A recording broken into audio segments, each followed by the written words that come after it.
কোন দেশের মেয়ে তুমি কেন তোমার বাপ ফেসবুকে ছবি শেয়ার করছো কেন কোন গ্রামের মেয়ে তুমি কেন তোমার বাপ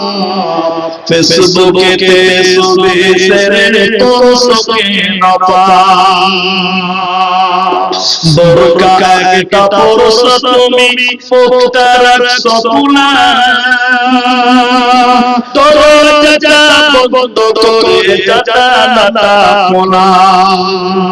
এমন বোরকা পরে বলো হইবে কি বালা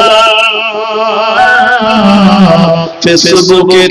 ছবি শেয়ার করছো কেন কোন গ্রামের মেয়ে তুমি কেন তোমার বাপ ফেসবুকে ছবি শেয়ার করছো কেন